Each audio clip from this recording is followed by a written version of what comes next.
Hello, my name's Tom Price, and you are listening to and watching The Sirens of Audio.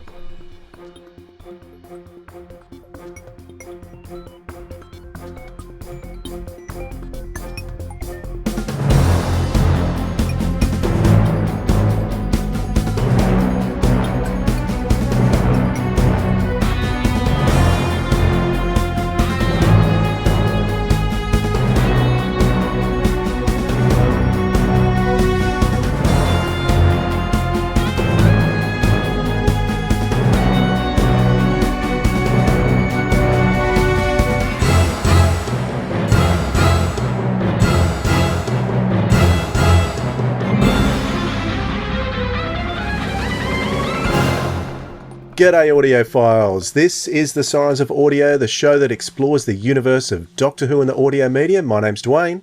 And my name is Philip. And also with us we have... Kenny Smith, all the way from Scotland. Great to have you back, Kenny. How's things? Very well, thanks, mate. It's always great to see you larrikins and have a wee hangout and a good old chat. See, I've been brushing up in my Aussie insults slightly there. Don't. Just don't. Yeah. Yeah, I like that.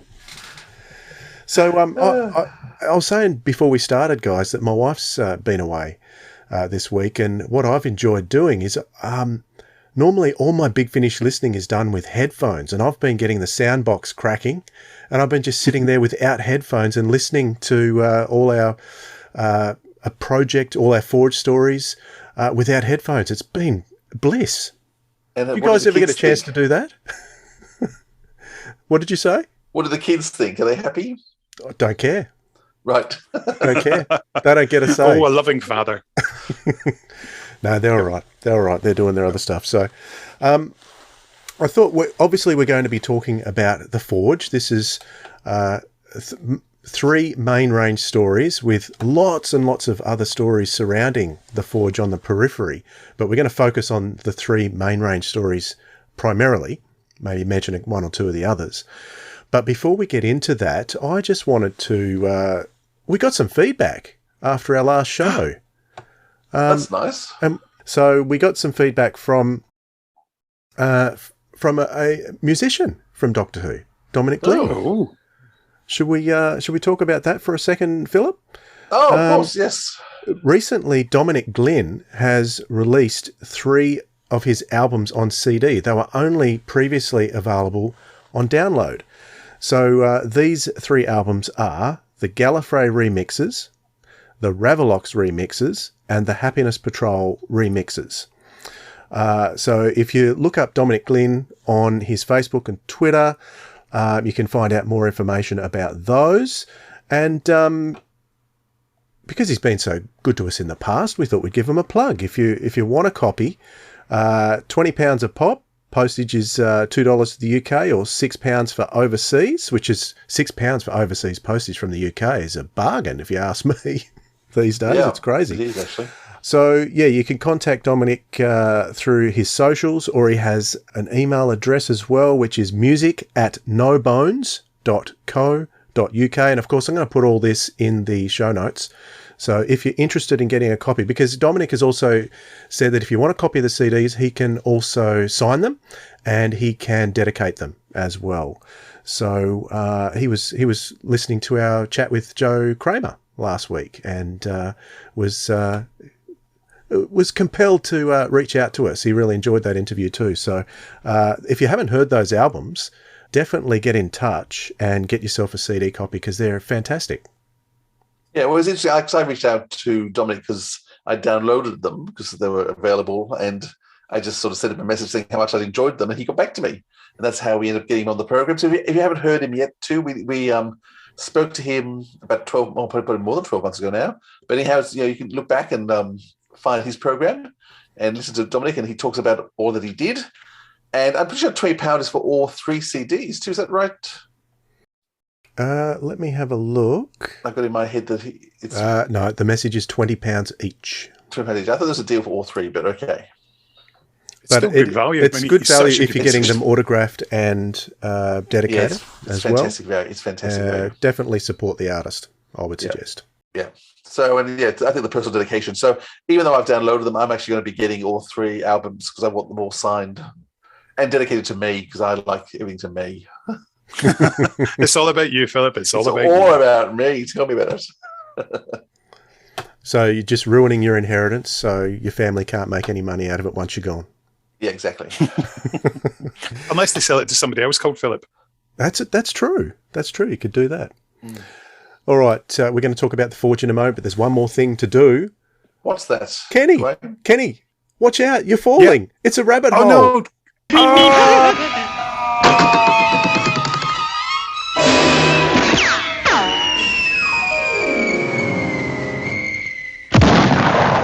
We made it. We followed you in. We couldn't leave you in the rabbit hole alone. Nothing too detailed today, but listening to the Project Twilight, Project Lazarus, Project Destiny, all these stories got me thinking about the time that the first two stories were released, and that was still the wilderness years. And it really, well, I'm going to talk about this in more detail, but there was, if you look at the background, if you're watching on YouTube, dear viewers, you'll see Philip's background there is showing some artwork from Project Twilight. Are we not trying to break copyright with that? Is it Lee Binding that did that? Lee Sullivan. Lee Sullivan. Lee Sullivan. So we'll give a plug for Lee. And yeah, the wilderness years, Doctor Who became quite a different beast to what it is now. And since the television show came back, quite hard-hitting, quite heavy, quite adult. Is it because, guys, us fans from the classic years were growing up, getting older, and this is the kind of story we were looking for at the time? What was sending Doctor Who in that sort of more adult and hard-hitting territory, do you think, Kenny? Well, I think at that point, you consider the Doctor Who audience. There wasn't a new show on screen to bring in a new audience. So by and large, if you wanted new Doctor Who, you had to buy it. Unlike today, where people can just go out and pretty much demand they get their new Doctor Who for free. And you can find it on streaming services, on pretty much anywhere. Or you can find Doctor Who left, right and centre without having to spend a penny. Whereas for us, it was something you had to actually go out and invest in. If you wanted it, you had to buy a book, you had to buy the audios. And if anybody was streaming them illegally, then quite frankly, I hate you and I will never talk to you again. Buy the real things, people. So I think there was that. Yes, we had, those of us who'd grown up with the show were maturing and growing up with it.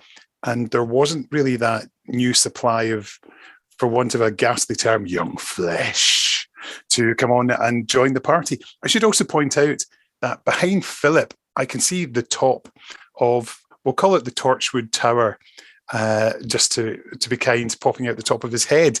And yep, there we go.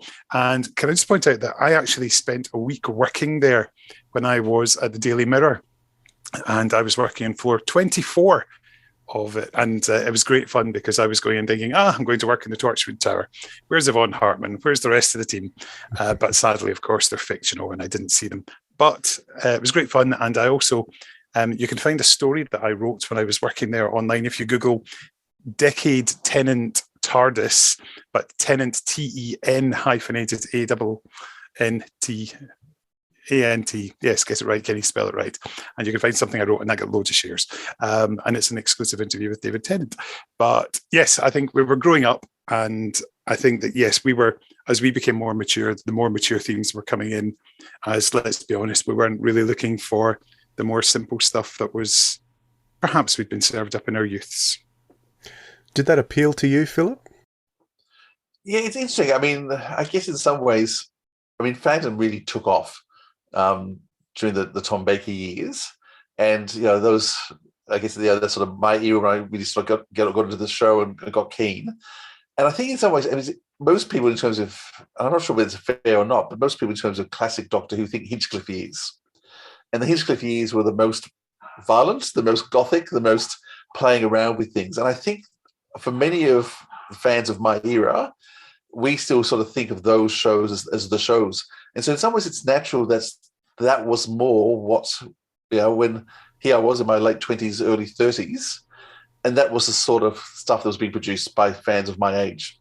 So I think, we really picked up on that sort of era and magnified it. So I think a large reason why this show went, dark, a bit scarier, was because of that. That was the era that we really picked up on. I guess had we been a bit older, maybe it would have gone more comic. I mean, the Marvel series have gone for a lot more comedy, a lot more lightheartedness, which Doctor Who can do, but I think sometimes comedy is a lot harder to do. Most Doctor Who comedy, in terms of being produced at the moment, tends to be fairly black comedy. It still makes me laugh, but it's much bleaker. So I suspect it's partly the people who were producing at that stage, the age they were. Heathcliff was the model of what Doctor Who should be like, and they just took that the next step. And so you've got the darker stuff coming through. Absolutely. And I personally, I sort of lost interest in the novels. I didn't really gel with them, but because of my love of audio, that's where I really gelled with the audio and connected with it. But going back and listening to some of these older ones, particularly the ones we're going to talk about today, it's a real stark contrast to the kind of thing we get today, with the BBC having a much bigger input into what Big Finish does, and with their, they always would have had the power to veto something, but I guess ever since the series came back on TV, they've cared a lot more about the audience in general, because they brought in new audience and younger audiences, which I don't think some of this material we're going to talk about today would be suitable for the younger audience. No, actually, I had thought about it, but you're probably dead right in terms of, at this period, the BBC sold the license, made the money, didn't really care what was being produced. But yeah, 5-10 years later, and particularly now, they really care about what's coming out and check it. So yeah, you're probably right. The whole tone was what was allowable then wouldn't be allowable now. Very good. Let's crawl our way back out of this rabbit hole, and we'll talk about the first story that we're going to discuss. The first one that came out in the Forge series, called Project Twilight. Now, we're going to be sharing some thoughts from writer Mark Wright. Later in the episode, he's going to be talking about all of the Forge stories that he wrote with Cavan Scott. So we're going to put that on at the end, but we're going to have our discussion first. So what I might do is I'll read the blurb from Project Twilight, and we'll throw to the trailer, and then we'll come back and discuss it. So, in the renovated docklands of southeast London, on the bank of the River Thames, the doors of the dusk are open for business. Bets are called, cards are dealt, and roulette wheels spun. As fortunes are won and lost, an inhuman killer stalks the local avenues and alleyways, a killer with a taste for human flesh. Is there more to casino owner Reggie the Gent Mead, or is he just a common gangster? What secrets are hidden in the bowels of the dusk? And what connection does the apparently sleazy Bermondsey Casino have to do with a long-buried government initiative known as Project Twilight? The Doctor must form uneasy alliances where the line between friend and enemy is blurred, playing games of chance. But are the stakes too high? Doctor Who, Project Twilight. What have you done to me? What is this place? Don't worry. No one will find you down here. We're quite alone. Why are you doing this? I need you to take some special medicine for me. Problem is, whenever I've done this in the past, the patients struggle and scream in horrible agony and cause me all sorts of problems. So all these restraints are really for your own good. Have I missed anything? No. We were just getting to know each other, weren't we? Please. Reggie, pass me the syringe. Thank you. Now, Mr. Deeks, I need you to be Amelia's brave little soldier. No, you can't. Because this is going to hurt. A lot. Vampires? Don't worry, we won't bite. Give us your initial thoughts on this story, because you're a big Eighth Doctor fan, Kenny, and the Eighth Doctor had just started just prior to this release with his first season. Were the other stories from the other Doctors having as big an impact as the Eighth Doctor, or were you still basking in the afterglow of Paul McGann? Oh, very much. I loved Big Finish. It was, I've said before, the first 15 stories appealed to me as a Doctor Who fan, but it was the arrival of McGann, basically giving us new series as the current Doctor that made me into a Big Finish fan. And I absolutely loved Project Twilight. It was, at the time, it feels very contemporary. Listening back to it, it definitely feels, like I'm back in the early 2000s. I was quite often going down to London around the time this was being made. In fact, my friend Cameron stayed in Bermondsey, and where the story's set, so I actually visualised it. So I felt I had a wee connection with it straight away.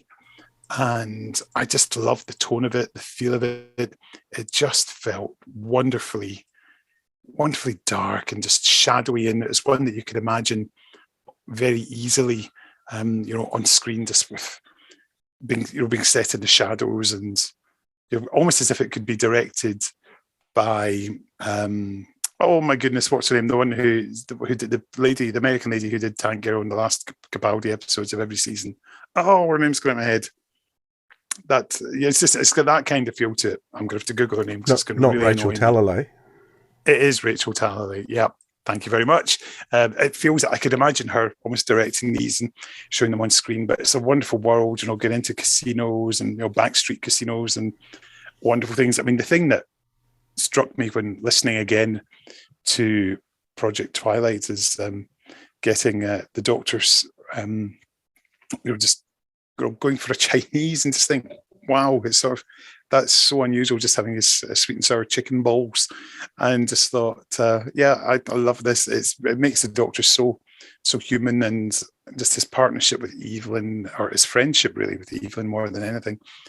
I just listened to it and just think they were wonderful. I don't think we really appreciated just how good Maggie was at the time, and just you listen to it now and just think, oh, wonderful. Makes me smile an awful lot. Philip? I think I appreciated Maggie at the time. It's interesting that early Big Finish, because we're having different Doctors, different companions, and they're bringing back the old companions, it tended to chop and change. So each individual story was excellent, and I was enjoying all the early stories. But with Paul McGann, of course, what they did with Charlie was you had 4 stories in a row in a sequence that actually felt like a season. And the next best thing that we had after that was the 6th Doctor and Evelyn. That because they'd created this character for her who was being consistent, and so it was the stories were being told one after another. You weren't trying to work out where does this fit. So one week you had Sylvester and Mel, then you had Peter Davison and Nissa, then you had Peter Davison, then you had Turlough, then you'd go back to Colin, and so because the companions kept changing, every story felt much more like an individual story. But with Colin Bacon and Evelyn, it felt like one continuous story going on. And so they became warm and friendly, but it also heightened the tension. And so there's moments in here with Evelyn, because once again, we don't know what's going to happen with Evelyn because she's not a TV companion. They can't kill off the other companions, but you could never be sure with Evelyn how much danger she could be in and what they could do to her. And also we were starting to see in the Doctor Who, in the TV show, really companions and Doctors weren't affected from show to show. Horrible things would happen in one episode, the next story would start, and it had no consequences carried on. But here we were starting to see with the Dr. Evelyn consequences. And so things that would happen in one story, Evelyn would carry through to the next. And so we start seeing this emotional journey for characters. So the whole thing was so much more grown up and so much more concerning. And so I think that's part of the power. And this story, it was probably, I haven't quite gone to look back at the previous 22, but this is probably the blackest story that Big Finish had done up to this point. And it is just, it's unrelenting. It just doesn't lay up in terms of there's a lightness of tone with the Doctor goes like he's Peking duck at the long boat or whatever the Chinese restaurant is. And there's a bit of interplay which is nice. But on the whole, it's just relentless in terms of its bleakness, in terms of death, in terms of nasty characters, and there are no friends. There's really no supporting character. Maybe Cassie. Yeah, I was going to say Cassie would be the one, but that's it. But that's it. And in terms of it's just awful. So the Doctor's working with people who are betraying him, who he knows he can't trust. So the whole thing is just an amazing story. But that being said, it powers on, it drives on, and such amazing characters are being created along the way. What was your first impression with it? My first impression? It was exactly like you said. Well, at the time, I don't recall feeling that it was so hard-hitting. It sort of fit in a little bit more with the times. And it's only in context of listening to Big Finish over the last 20 years and listening to the changes and the kind of stories they do now that it's going back and listening to it. It really sort of made my eyes bulge a bit with how shocking it actually was. There was some shocking stories in those days that tried to do similar things, but they didn't quite work as well. This one works absolutely beautifully, and I think it's probably the combination of the Sixth Doctor and Evelyn that really get this story working. It's the first inkling that I get listening in this trilogy of stories that we're going to focus on, that Evelyn is just... It's hard to believe that Maggie Stables was an actress who came in very late. She seems like she's been acting forever. And she is just absolutely incredible. I think it's the combination of them both, but she's the newcomer to Doctor Who. Colin Baker's been established in the role, but she's still new, and she's just outstanding, absolutely outstanding all the way through. I think there's so much warmth to her, particularly her, as you say, her relationship with Cassie is wonderful. It's very, very motherly, and you can tell that I think Maggie's putting a lot of personal experience as a mother herself in there. Which obviously would, as we will see in future stories, which her relationships with her students, particularly when we get to Doctor Who and the Pirates. But she's so warm, and just without a doubt, she's pretty much the only incorruptible character in this story. And what happens to her is just awful when she's such a warm, honest, decent human being who's just doing what she can in life to try and survive. And they start to play with backstory too, in terms of by the way, I hope people worked out by now. There's going to be spoilers all through this. If you haven't heard it, listen to it now. Stop. But anyhow, one of the vampires listens to her heart and recognizes the fact that there's an issue with her heart, that she's running away. There's the forced retirement coming from the university. That etc. Also, all this black story we hadn't known before starts to be introduced. And suddenly, the whole character becomes so much more well-rounded, and once again increases the worry for her in terms of there's problems for her, and so you become worried about what could happen to her now or soon. The other nice touch that I like in there is that there's an echo of what's coming in the future, and we haven't a clue for the Eighth Doctor. When the Doctor sings, "Zagreus sits inside your head, Zagreus lives among the dead. Zagreus sees you in your bed and eats you when you're sleeping," which at the time you just think, there we go, the Doctor's just singing a silly song, and we think absolutely nothing of it. And it's completely glossed over, because I thought absolutely nothing of it until I think it must have been a re-listen when I was doing the second McGann season, and think, oh, that's going to mean something. Do you think Gary was putting it in here already? Because Zagreus appeared before 50. I did read somewhere today that Zagreus had been recorded by this stage. They'd recorded the second McGann season, but they hadn't got to Zagreus by this point. They hadn't? Right. No, it's that. But it was very much planning ahead. Gary dropping it in deliberately just to befuddle us, to let us know there's something going on without actually letting us know there's something going on. And this is story 23 and it's so another 27 stories before we get to Zagreus. So peppered throughout, very, very interesting stuff. Yeah. What do we think of the supporting cast? What about Rob Dixon as Reggie? I thought he was sensational. Well, once again, he's the classic, was it East End sort of character? Just try and get my London geography right. For us to be the Westies, but I know London's the East End. He plays it so well, and when you actually work out, he's not the worst character in it, because in some ways he seems so villainous and so awful. He plays it so well. His voice is amazing, but in fact, he's not. They get worse than him, or different, aren't they? The levels of evil. You do feel a bit sorry for him by the end of it. Well, I was going to say it's bizarre because all these characters are bad, but they're not same badness. They're bad for different reasons, and they're complex bad. And so, there's a level of you feel sorry for him, but all of them are just bizarre. But he plays it so well. Love the accent, and you hate him immediately, and but he's not just someone to hate. He's more complex than that. Yeah, I think he does an amazing job. I'm going to hit you with this one, Kenny. Explain to us what the Forge is, because this is the beginning of the Forge, the organisation. And I think it has some interesting parallels to other organisations in the Doctor Who universe that were to come. But what's the Forge all about?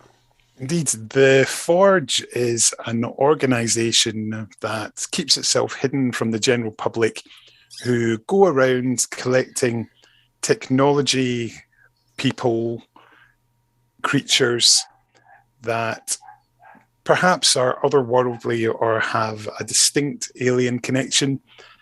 Things that could be related to the Doctor, and they collect them and bring them together in one location and keep them secret from the public, which is such a clever idea. And you'd almost think, why has that never been done before or done since? Oh no, hang on a minute.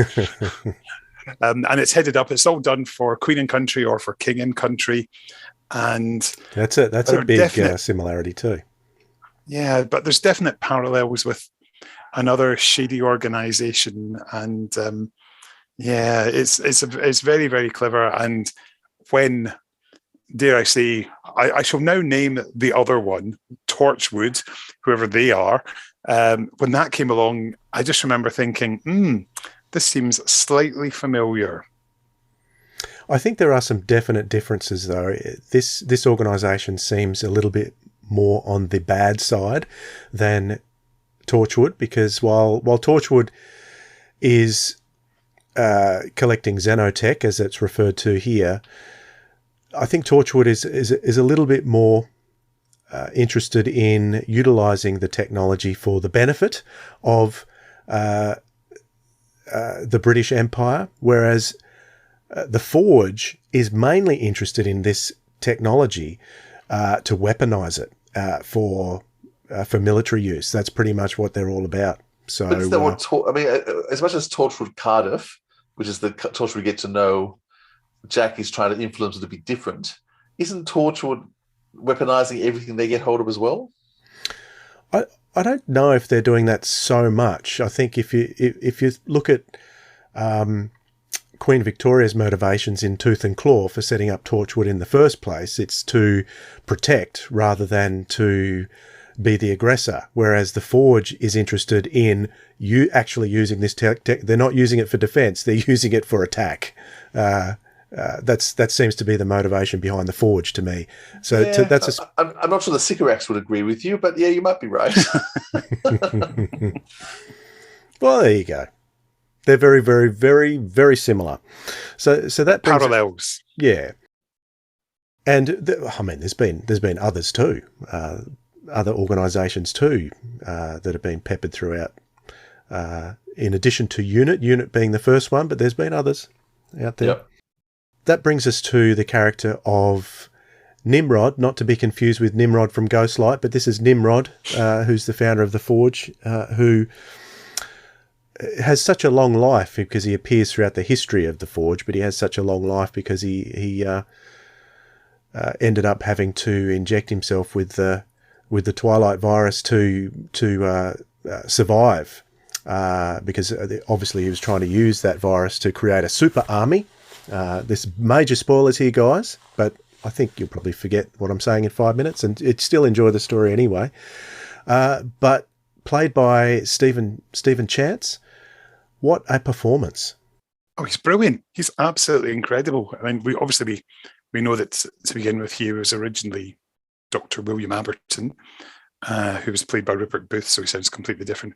But then when it gets to Nimrod, just this voice is absolutely commandeering, it's authoritative, it's ruthless, it's one that you just cannot help but listen to and want to hear more of. He just brings so much aggression, but also almost a degree of charm, and sort of like in that you don't want to like him, but you want to hear more of him at the same time. He's wonderful. He's absolutely amazing. And you listen to him, just think, why is this guy not doing, a hell of a lot more radio? He's just superb, absolutely top-notch, brilliant casting. Well, it's interesting. He's not the character I would have expected to have carried on through the series.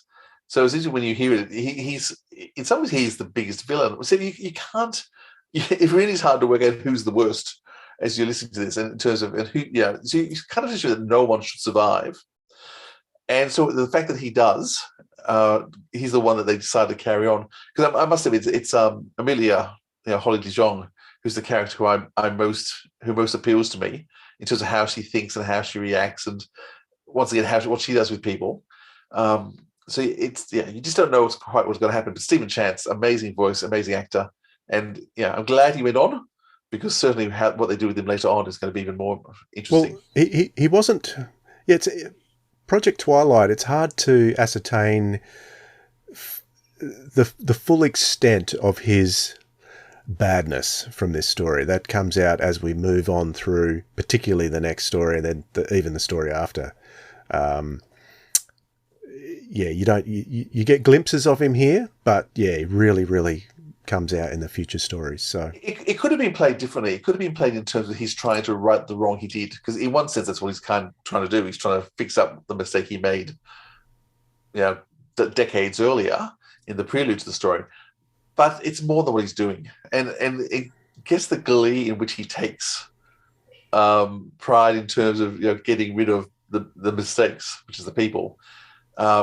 It's his glee that actually makes you not like him. There's a level which I can understand him fixing up the past, but he takes too much joy in it. Yeah.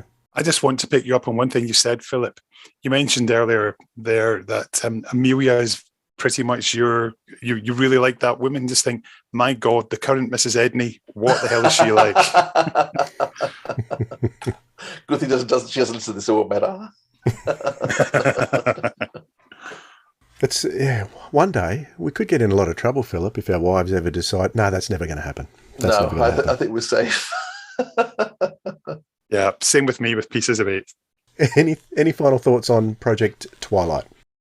I do want to mention the sound design by Gareth Jenkins. It is awful at times. There's a sound effect. Once again, I had headphones in, listening to, and can't remember which characters, but there's a character that actually blows up. And the sound effects, it's just horrid. You're saying awful as in it's well done. It's really well grotesque. done, but good, yeah. And just this dripping of meat after the blow up and things. It's just sort of, I kind of was shocked and thought it was funny at the same time, but it was just the popping sound of just, it sort of grossed me out in terms of, because I'm not into gore, but in audio you don't get much gore, so it's okay. But the sound design is so well done, you get gore. There's times and the pain that the actors play, this because there's a character being burnt by water, and the way he screams is just sort of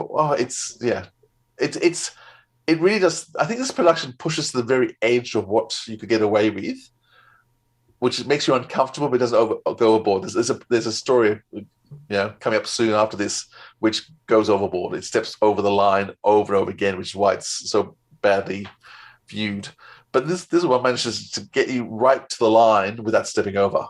But there were a couple of times. Oh, you're not talking about a story in the Forge series. No. I think I might know which one. No commentary. There you go.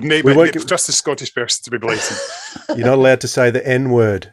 So I think that show steps over the mark over and over again, which is why people just don't like it. Whereas this one takes you to the edge, but doesn't quite. But everything takes you to the edge. The characterizations take you to the edge. The sound design, the music is really, really well done too, and a bit chilling. It's actually makes you unnerving.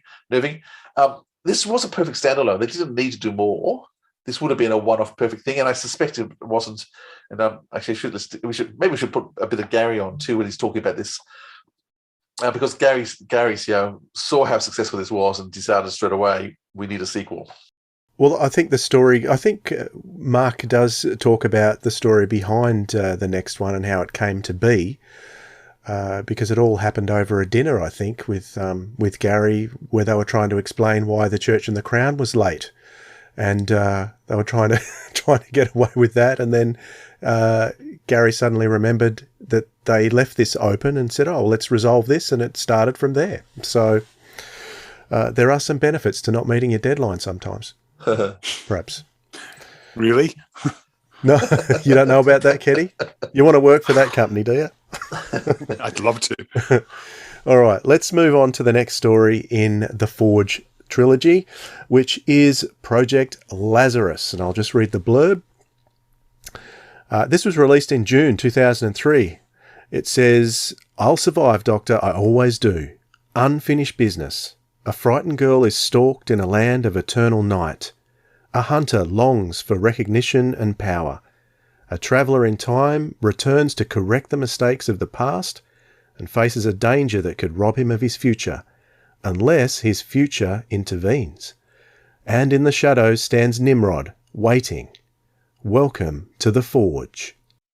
Doctor Who, Project Lazarus. Welcome home, Lazarus. Ground floor, capture uncertain torture. All TARDISes have some sophisticated systems that enable us to go hunting. That doesn't sound very Time Lordy. You look so old, so drained, injured for just following orders. Have you any idea what it was like? In the dark, the cold. Oh yes, vampires feel the cold. The internet is a fascinating creation, Doctor. The internet? Time to arise and shine. Why didn't you do something? I want to know how they control the Vortex. You seem so angry. Wouldn't you be if you'd been dumped in the middle of nowhere to scavenge off rats? Doctor, meet the Doctor. You're going to ruin everything. You seem to be doing a good enough job of that yourself. For once, don't argue. Earth is under attack by a particularly malevolent force. Who? Evelyn? Oh, why do you have to bring her? I see you haven't abandoned everything from your past. It's important to remember who we are, Doctor. I couldn't agree more. I think you'll enjoy this. Okay, so guys, this is is it the first multi-Doctor story? Apart from Sirens. Since the first one, yeah. So this was what number was this? 45. About 45, yeah. Came out in June 2003, so it was 2 years after the original Forge, which was in August. We were going to have a multi-Doctor story of sorts coming up in Zagreus a few stories later, but very, very interesting way that they did this, but it's virtually a story of two parts, and I think it was pitched originally to Gary Russell as two separate stories, but I think Gary felt the stories should go together. So there is a distinct half in the story. So the first half is where the Doctor and Evelyn go back to find Cassie, because Project Twilight finished off with them leaving Cassie in Norway, while the Doctor went off and tried to discover a cure for the Twilight virus that Cassie was infected with, and therefore she became a vampire. So he has discovered that and has gone back to pick her up. So your thoughts on this one to start off with, Kenny? Wow. I remember waiting for this coming through the post, because myself and my then girlfriend, and we're in our flat, and I just kept, I'd regularly check the post before I left to go to work, and hoping that white padded envelope would come through with the CDs.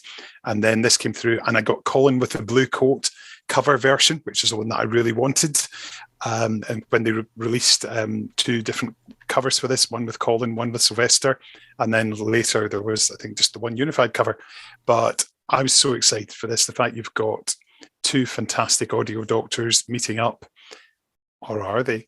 And it's great. I mean, you've got that. There's so much conflict with the Doctor and Evelyn dynamic that develops out of it, and particularly Evelyn's reaction with what happens to poor old Cassie. And of course, we go back and we're all expecting the lovely, friendly, jolly Cassie that we bid farewell to at the end of the previous story, despite having been infected with the vampire virus. And the revelation that she's actually now working for the Forge and is Agent Artemis. Wow. Did not see that coming. That was a real shock, given that you've got this lovely, friendly, warm character. And from that point, Cavan Mark have completely pulled the carpet from under my feet. And it's just so, you just know from that point on, don't expect anything to be what you think it will be in this story. It's dark. We get the wonderful, getting to meet Nimrod and his team once again. And then, of course, the Doctor and Evelyn depart, with Evelyn very upset. And then the Seventh Doctor arrives in the second part of the story. And very much, it's like the arc. It's a story of two halves that tell the ultimate bigger story. But wow, just we get the interplay between the Doctors is great. And then when we get the revelation that, once again, listeners, spoilers, that the Sixth Doctor isn't really the Sixth Doctor we were expecting, just wow. It's wonderful just to find that he's yet another Forge experiment, and the fact that he's the latest in a long line of experiments who have failed. And the fact we get naked Colin Bakers in the cover, for all of you who like these things, then yes, I genuinely was not expecting this at all. Brilliant performances once again from Stephen Chance and Rosie Cavaliero. The supporting cast are wonderful too, but as the big two, they're just top notch. And I remember when I listened to this, I just thought, wow. And I think I gave it a couple of days and thought, I'm listening to that again. And for me, if a story makes me want to listen to it twice within the first few days of release, you're very much onto a good thing. It's dark, it's twisted, and bloody hell, it's great. We could listen to them more than once back in those days, wasn't it, when there wasn't 2 or 3 things coming out a week? That's true. I've definitely got something to say about how this affected me very, very much, but I want to hear your thoughts, Philip, first.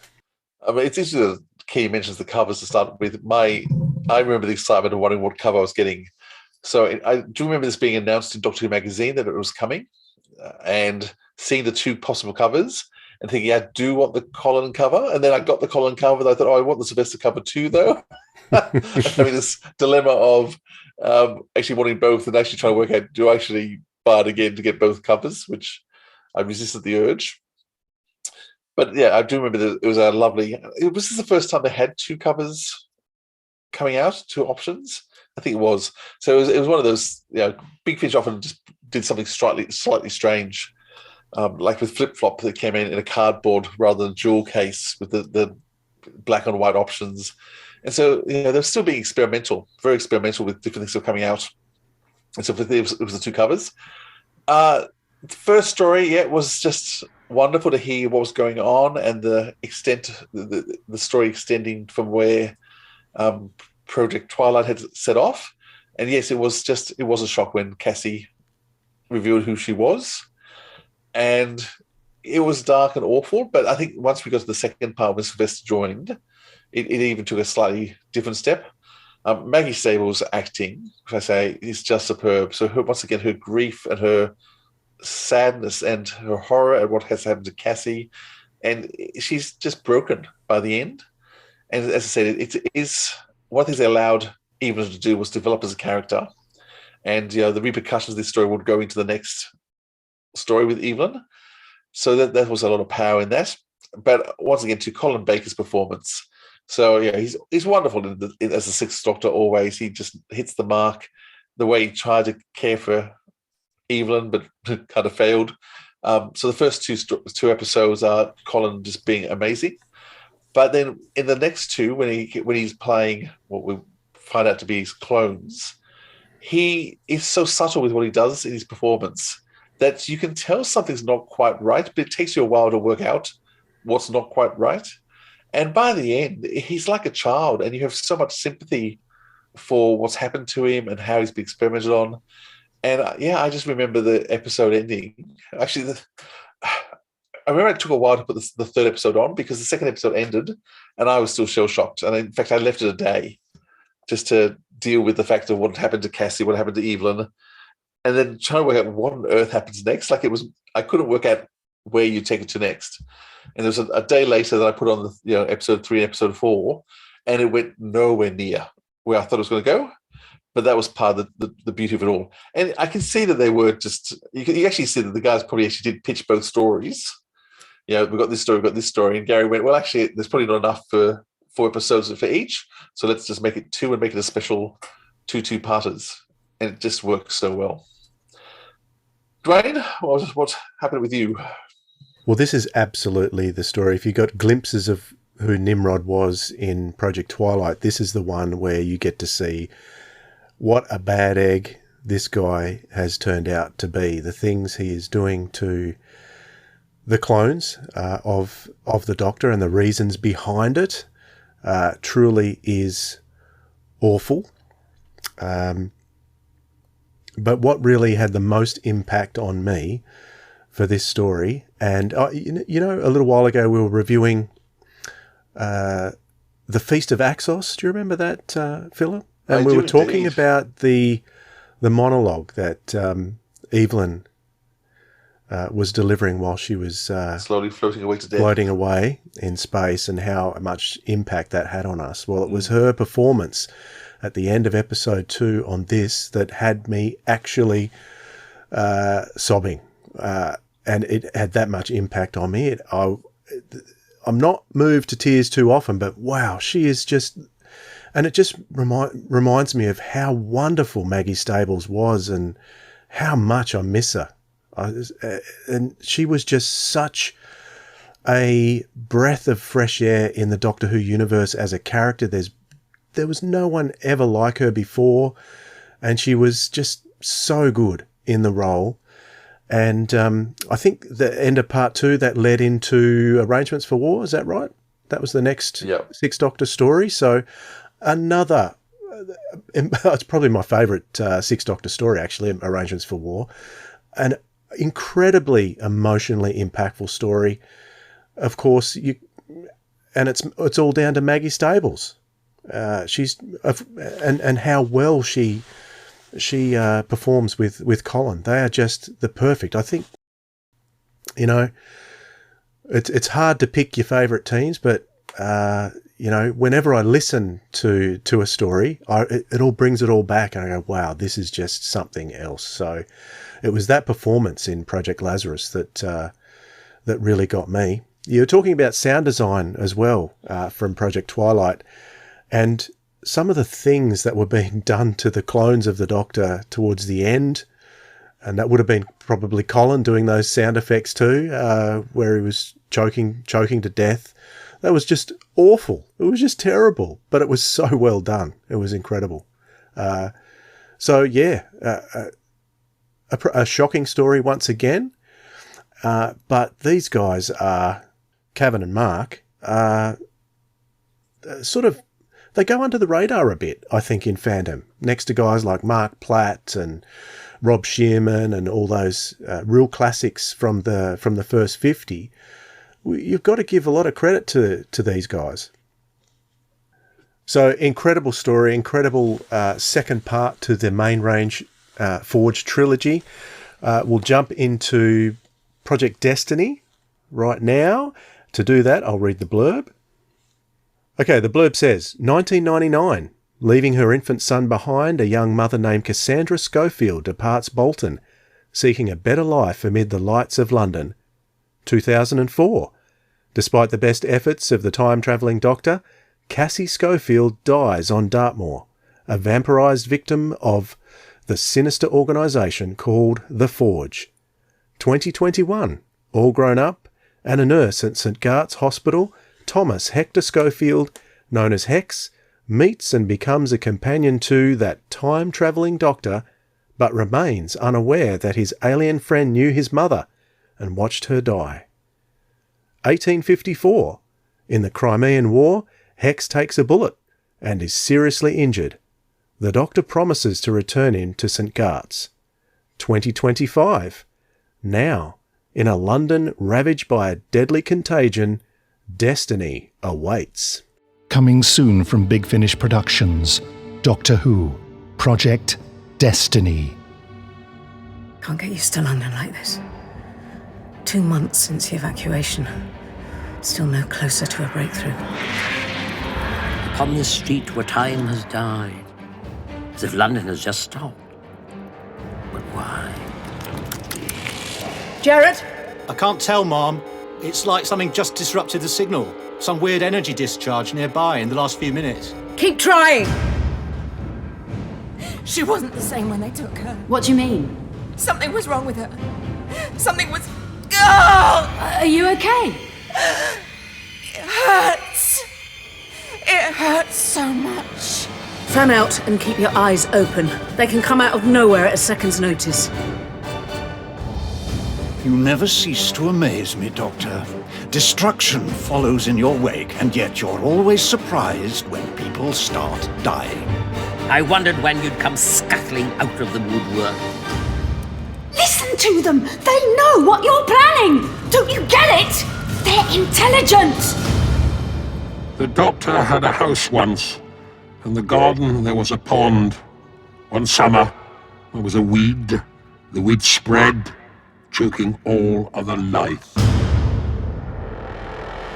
Subscribers get more at bigfinish.com. So guys, Project Destiny, quite a long wait to get this third installment.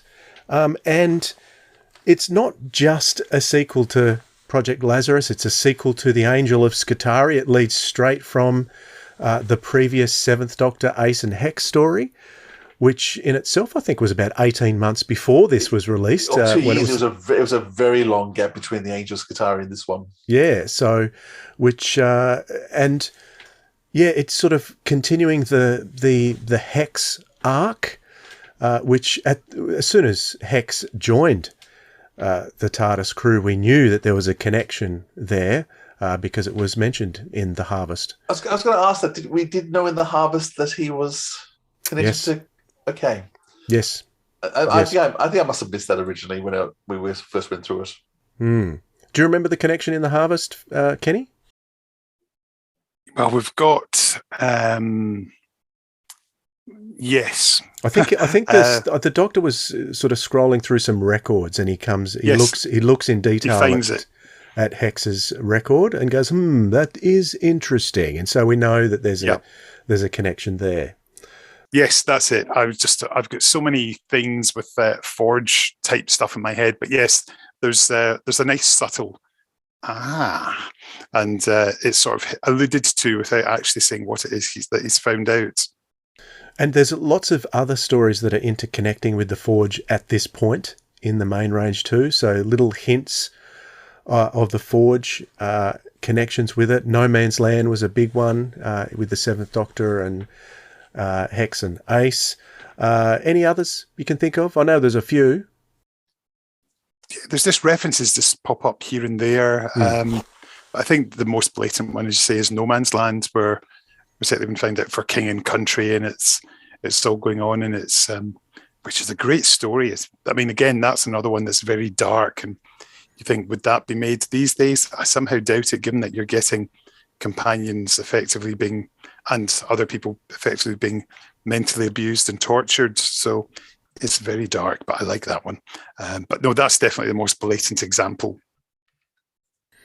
And this story was intended to be the end of the Forge. So we get Nimrod seemingly killed off at the end.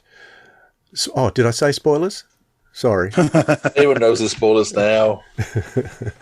But yeah, it's also where Hex finds out the truth about his mother, which is a pretty harrowing performance by Philip Olivier.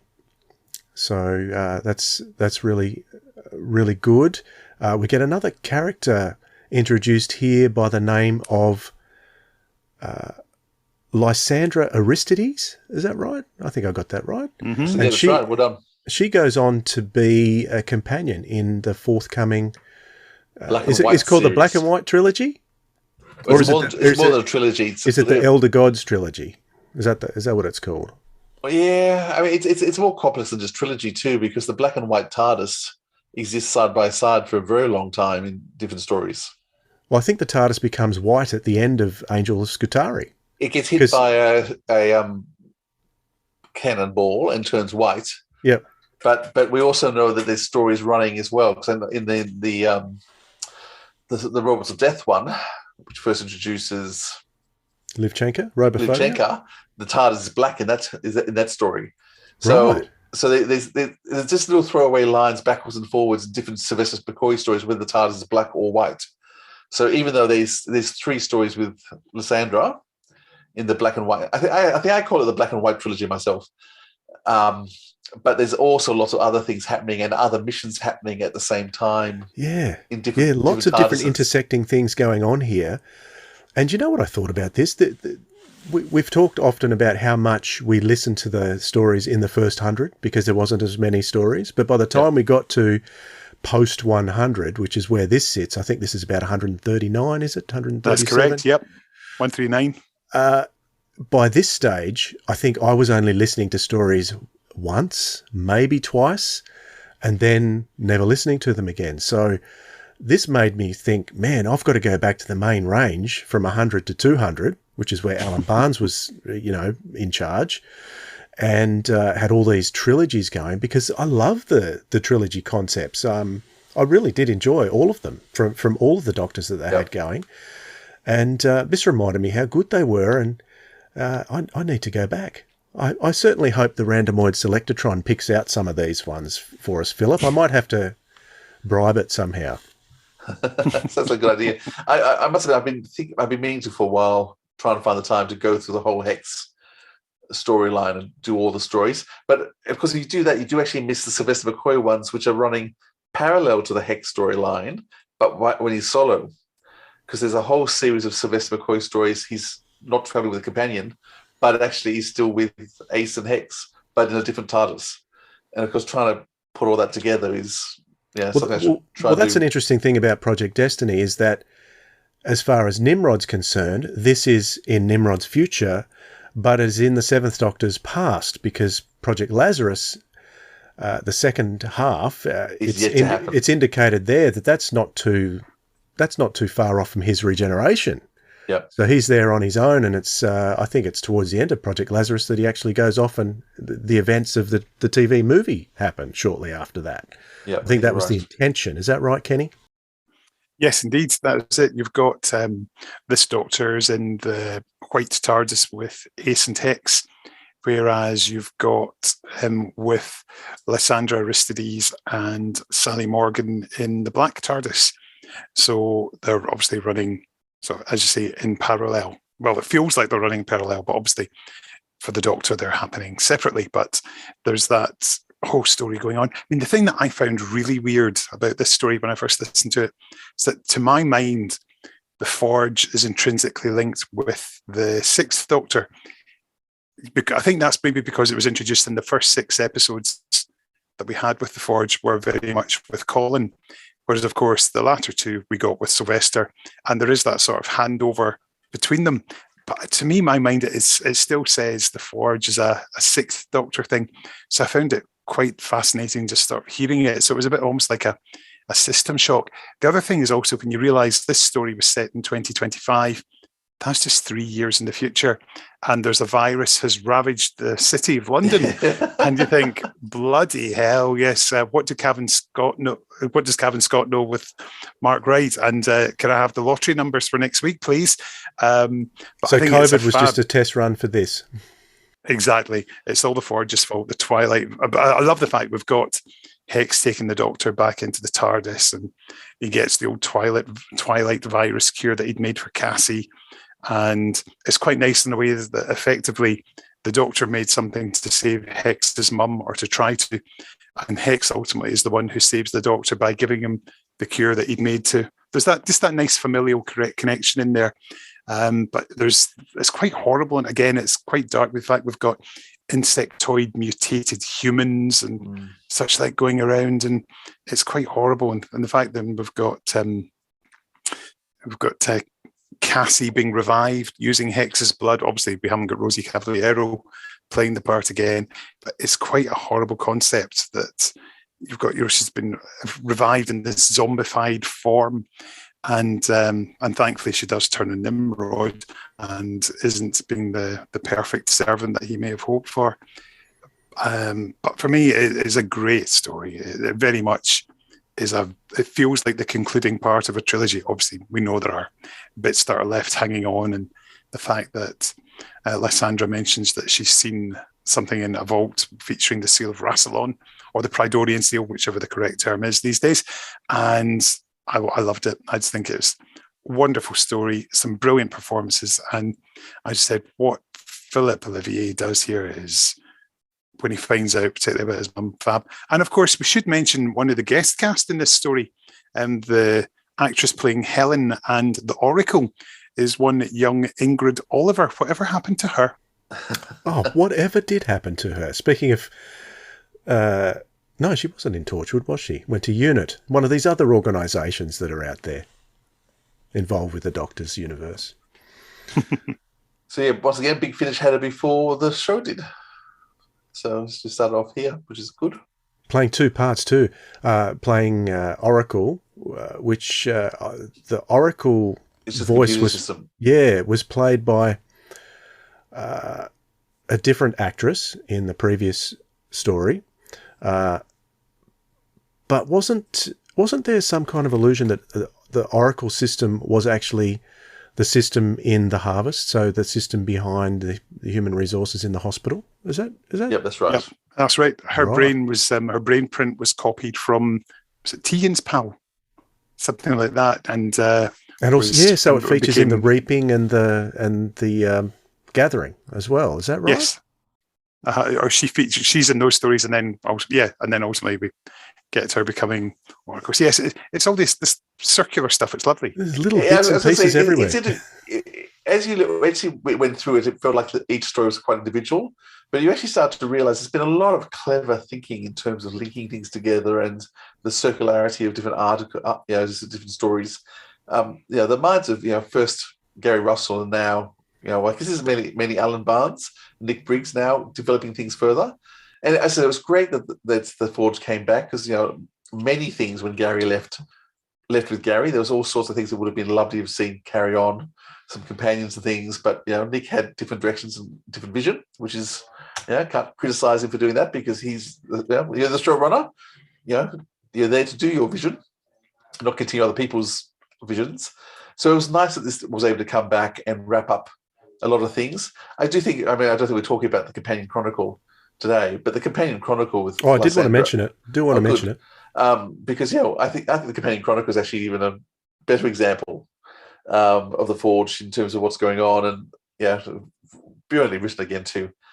But I think Philip Oliver's performance is wonderful. I think Sophie Aldred does an amazing performance as well, in terms of a lot more sympathy towards what Hex is going through. I think Hex being so troubled, being angry, she's the peacemaker.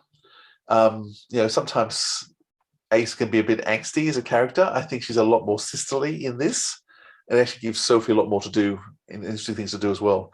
So I think all the characters, it's not a big cast. It's actually, once again, quite a small cast, but they get a lot of story and they get a lot of epicness, because it's all of London deserted, being wiped out by the virus. It feels huge scale, but done on a very small cast, which is always the brilliance of good writing. Yeah, for sure. I should give a mention to the short trip, which was originally done in print form, I think, called Twilight's End, and then it was released, read by Beth Chalmers in 2017. And Beth Chalmers does an amazing job. I will be speaking about that with Mark in our chat with him a little bit later. So that was written about the same time, I think, and it was designed to be an end of Nimrod. So Nimrod's got a couple of different endings, but because of the nature of Nimrod and what he is, he kind of can be a bit indestructible and come back as many times as you like. So certainly it would be great to see him again. And incidentally, listening to the extras, that if you got it on subscription, as I did, you get extended extras. And there is a little snippet of Cavan Scott and Mark Wright talking about a proposed Forge spin-off series, which, if I'm not being too naughty, I might just throw in a little snippet of that right here. There was talk of doing a Forge miniseries at one point, and it was going to be set after Destiny. At the end of Destiny, Ace and Hex were going to leave the Doctor because of what he's done, and there was going to be a moment when they said, "No, we're staying here. We're going to put Earth right." And we were going to leave Hex with the remains of his mother, so we were going to do a 4-episode kind of spin-off miniseries, which would have also brought in elements of the Unit series. I think we were going to have Colonel Chaudhry. And it was going to be in Hex's motivation throughout was going to be bringing his mother back with through the remains that Nimrod would have given her at the end of the original story for Project Destiny. And I had this idea of that he would be hearing her voice all through in his head, so we could have brought Rosie back to do some things. It was again quite exciting. But then a certain series called Torchwood arrived on the scene, which had a former companion leaving the Doctor to work with a Black Ops intelligence unit, which meant that the Forge series couldn't really happen because it would have been pretty much similar lines. And I also think that Phil and Sophie just worked so well together as companions that it was. I think certainly Nick and Alan saw that it would be such a shame to split them up and split them from the Doctor when they were just brilliant together, and you see that when they're working, and they do some brilliant stuff together, and it would just be a shame to not have the three of them together because they're doing some brilliant stories. So but it was nice, a nice little kind of sidestep in the Forge universe, I think. And Nimrod would have come back a couple of times to menace them, and it would have been interesting stuff. So one of those little ephemera that just sits in the sidelines there. There was a big gap between Project Lazarus and Project Destiny. There's been another huge gap between Project Destiny and now, and Mark Wright's more involved in Big Finish. So who knows what might happen in terms of the Forge. Will it come back? Are our fingers crossed enough? You never know what might happen. The options are all there on the table, so could be good. Would you like to see a Forge spin-off, Philip? I would love to see a Forge spin-off. I think there's so much you could do with it. There's never enough covert organisations in the world. I do wonder, though, while they're running Torchwood as they are, whether the two paths would intersect too much. There are two. That's what you need. You need a Forge versus Torchwood. That's what you want. Yeah. So it's a bit like once Dr. River Song came on board, Betty Summerfield didn't have quite the same playground because River Song takes up a very similar swimming pool that Betty Summerfield takes up. So I think often Big Fish has created a fascinating character or scenario, and then the TV series hasn't taken it. I'm sure they haven't taken it, but walking very similar grounds, it does make it a bit hard in terms of when you're both playing the same sort of story pitch area, what to do with them. Okay. So that's the trilogy. Project Twilight, Project Lazarus, Project Destiny. There was a companion chronicle called Project Nirvana, which is set after Project Destiny. Although, is it? Yeah, it is. It's kind of set after because it's about Lysandra travelling back in time to go and intercept herself while she's on a particular assignment for the Forge, which is a fascinating story. And I know, Philip, how much you love the Companion Chronicles. Yes, I'm so biased towards the Companion Chronicles. I won't say much. It's an interesting one. And I guess in terms of they were using two companions that weren't really well known. Sally Morgan came out of the story. Is it the Big Blue House? No, it's a House one. House of Blue Fire. House of Blue Fire. House. I knew House of Blue was in it. What an incredible story that is. Which once again, that's one of my favourites. It's very unusual, very interesting. And so the Doctor's managed to pick up these two companions, which we don't really see a lot of. He's just said House of Blue Fire, and look at the blue going on Philip's head. Ooh, oh, yeah. Ooh, look at that. I love it. Get onto YouTube, guys. You've got to see this. I've got a halo, which is what I deserve. But yeah, they've taken two companions which don't feature a lot, but are about to come up and about to appear in because I think this sort of happened just before the trilogy, the black and white trilogy, where these two companions were part of the 3 stories that were going on. So this was a bit of introduction to them. I think Big Finish were nervous in terms of would people buy this, and so they actually put Sylvester McCoy in it. And so unusually, a Doctor actually appears in a companion chronicle. I think only Colin Baker does it for the Pescaton Paradox. Piscon Paradox. Piscon Paradox. I just make things up, guys. That's what I do. They are related to the Pescatons. The Piscon Paradox. So it's rare for a Doctor to appear in the companion chronicles, but he does here. But it's on a great mission. As you say, Lysandra's playing against herself, who's basically a baddie. So she's the goodie trying to get rid of herself, who's the baddie. Lots of interplay, train chases, excitement, and it was great sound design. And the story just drives along. And because it's quite short, it really just pushes excitement the whole way through.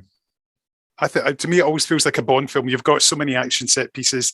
You've got the train going through the icy mountains and things like that. And there's hanging off the side. Oh, it's great. I would hugely recommend it. And it was released 2 years after Project Destiny came out. And it's fab. And also, I have to say, I do love Amy Pemberton as Sally Morgan. Amy is wonderful, warm, friendly, gorgeous, great company, great fun, great laugh. And working in America, I believe, at the moment, doing quite a lot of stage tours and musical stuff over there. But yeah, she's fab. I would definitely recommend. It's a nice wee extra bit of Forge for you in your life. The one thing that did strike me out of this was the performance of Maggie O'Neill at the end, where she is monologuing while she is looking at her earlier self. And it struck me that Cavan Scott and Mark Wright really have a good handle on these really emotive scenes, because they did it with Evelyn in Project Lazarus. They did it here with Lysandra, and these guys are really, really, really good stuff. They can do the horror, no problem, but they can also do this really emotionally heavy stuff too, which I really love. I connect with that more than the horror personally, but that really struck me. I thought it was great.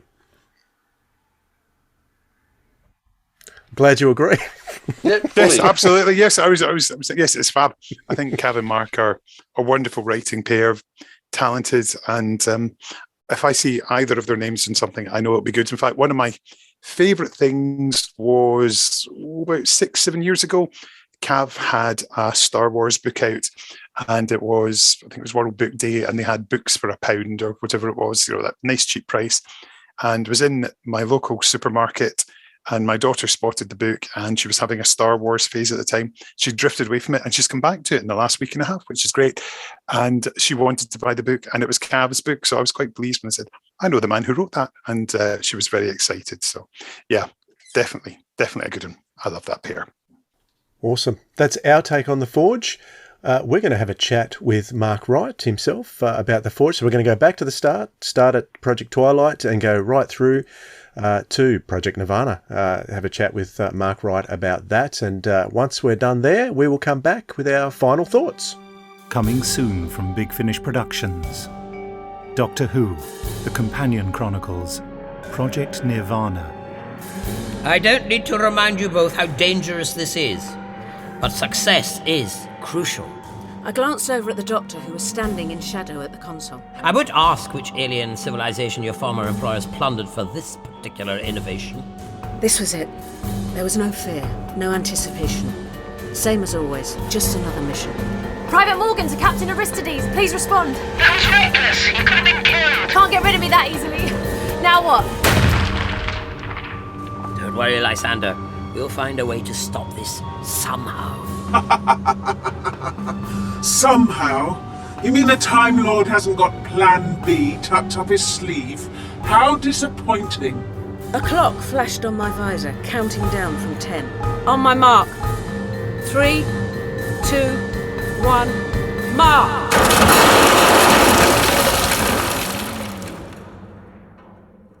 Subscribers get more at bigfinish.com. Very quickly after that, Project Twilight happened, which was our first Doctor Who audio drama, the first Forge audio. And Gary, Cav is very steeped in horror. it's very much his thing, and he wanted to do a vampire story, which he thought Big Finish should do vampires, and he had an idea for a story because one of Cav's jobs on T3 was he'd go to the E3 technology show in Las Vegas every January, and he saw Vegas as, it's always night somewhere in Vegas. And he thought the idea of a Doctor Who story set in Vegas with vampires running a casino was a great idea. So we got a pitch together and sent it to Gary. Gary came back. Gary sent a blind email to a handful of writers. We didn't know who the other writers were. And it basically said, I've had pictures from all of you for vampire stories. I think they all have potential to be developed. So I want you all to go away and develop an outline, a more detailed outline, and then come back to me and I'll pick one and we'll go with that. So we did that. It came back. Gary said, I don't think we're going to go with it. Sorry. So, okay, we'll try something again. And then I was at Gary's a month or so later having a cup of tea, as we did quite a lot in those days. And he suddenly said, I think we should give your vampire story a go. And that was the commission. He'd said there was something in the original outline that didn't make it into Project Twilight, where we had a cat in the casino drinking a saucer of blood. So it was a vampire cat. And he really liked that image, even though it didn't make it into the final story. So that's how it came about. That's how we did our very first Doctor Who audio drama. And The Forge was a very tangential thing to that. It was the meat of Project Twilight is vampires running a casino in the South London. And The Forge and Nimrod is there. He's a very minor character, really, but he's from this organization set up during World War One. And so we didn't realize really at the time that it would become this thing that it did, that would seed through various audios. We put in an open-ended final scene with Nimrod, never thinking it would go beyond that. We just thought sometimes it's nice for things not to be all that neat, that things carry on even when the Doctor's not there. So, and I suppose thinking about it now, we did set up Cassie's fate at the end of Project Twilight, which is really horrible if you think about it. The Doctor just dumps her in the middle of Norway. He offers to take her.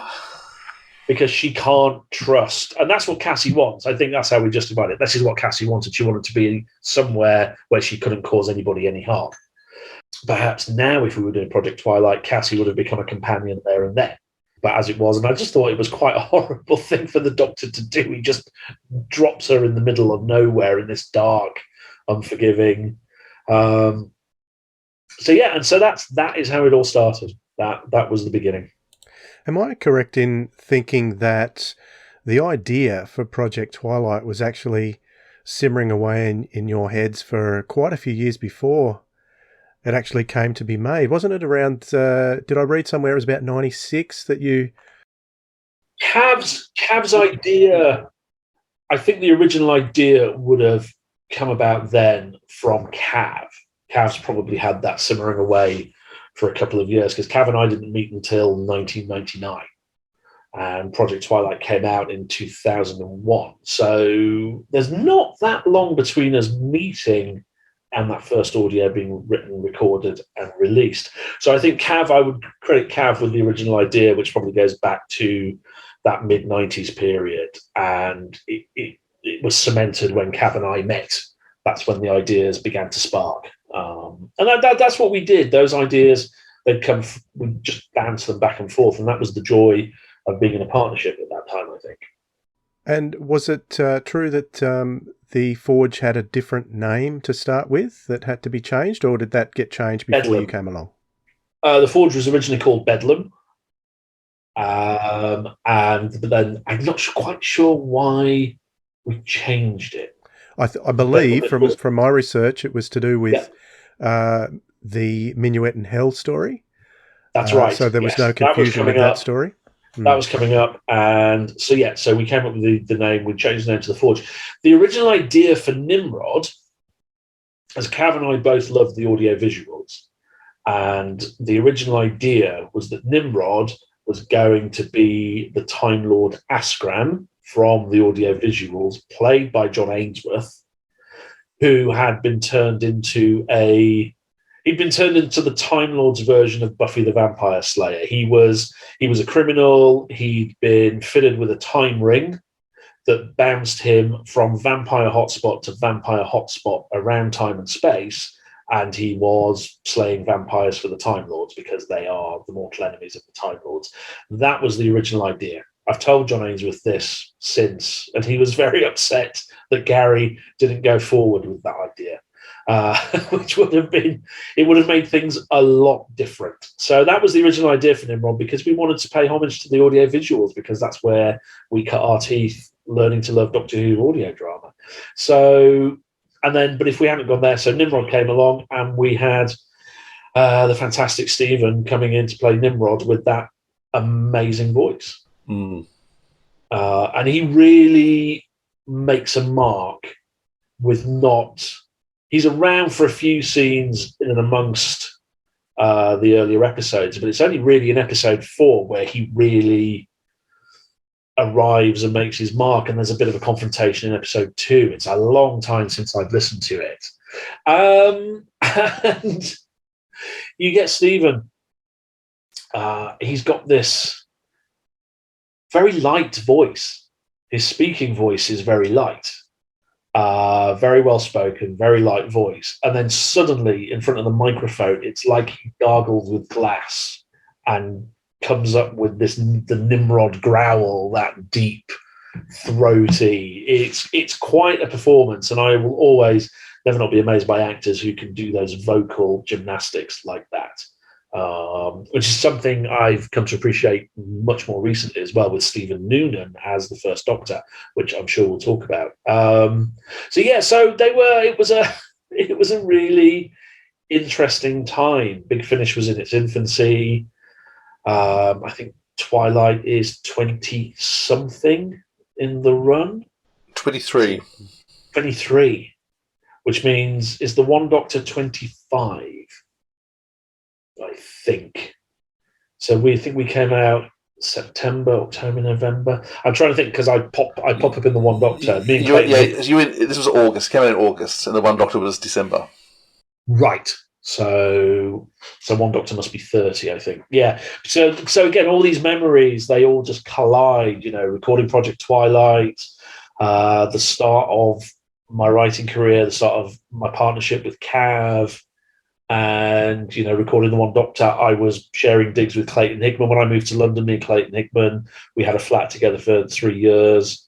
So all the time during Project Twilight, The Church and the Crown, I was living with Clay. Clay was writing the One Doctor. And then I managed to, wheedle my way in to a small part in the One Doctor. And I've done it a couple of times, because that's where my start with Big Finish. Just go back a little bit. 1999, recording of The Fearmonger. I pitched an idea to Dave Golder and Gary Russell and I. It was my flat warming with Paul's. Gary was there, Dave Golder, the editor of SFX, was there, and we pitched him the idea of doing a feature on Big Finish for SFX, but whoever's doing the feature has a small part in the audio. Brilliant. And so we sold Dave on that, and I went up to London to cover the recording of The Fearmonger and record 2 scenes, one in which I have to attempt to assassinate Jacqueline Pierce, and another in which I have to throttle Sylvester McCoy as the Doctor. And that was my first ever intersection professionally with Big Finish, which was an incredible weekend. I mean, it's I'm acting in scenes with Sylvester McCoy and Sophie Aldred. I'm interviewing all these actors. That's when I ended up in the back of a taxi with Sylvester, who I hadn't had a chance to interview, but he had to leave for another job on the Sunday. And he said, "Come in the car with me. I'm going to Fulham." I didn't live in London at this point. I had no idea where he was. No, he was going to Teddington from Fulham. I had no idea of the geography, and they were miles apart. And I ended up trapped in Teddington, miles away from the studio. I'd taken my bag with me, and so I was just stranded, really. I'd interviewed Sylvester on the way in the back of the cab. So you imagine a taxi driver going, here, I had that Doctor Who in the back of my cab yesterday. And so, yeah, I got stranded in Teddington by Sylvester McCoy. And so that's my first full experience with Big Finish. And that's 23 years ago, which is scary, really. And so it went from there. But yeah, I just remember that period, Project Twilight, The One Doctor, Project Lazarus happened very quickly after that. Yep. Do you want to tell us a bit? Well, tell a bit about Project Lazarus. How did that come to be commissioned? Gary pretty much knew he wanted to do a sequel to Project Twilight. We knew we wanted to do something with Stephen, and we I think we hijacked our way into doing a multi-Doctor story without doing a multi-Doctor story. And Gary liked the wheeze of doing two-parters in effect. First featuring the Doctor and Evelyn, finish off the Cassie arc, and then the second one is the Seventh Doctor, where the Sixth Doctor is the scientific advisor to the Forge, but it's not the Sixth Doctor, it's a clone of the Sixth Doctor. And that was the way to get around it, by doing a multi-Doctor story, but it's not a multi-Doctor story in a way. It's the first time Big Finish released two different covers too, because you weren't sure. I was subscribing back then to the well, because that's all you could do then. You couldn't download, and you're waiting the mail to see which cover you got. Yes, I think so. Flip Flop didn't have a different cover, did it? No, that was cardboard opened up in a different disc. But yeah, in terms of, I think that's right, and I think it's the first sort of multi-Doctor story since Sirens of Time as well. It just happened.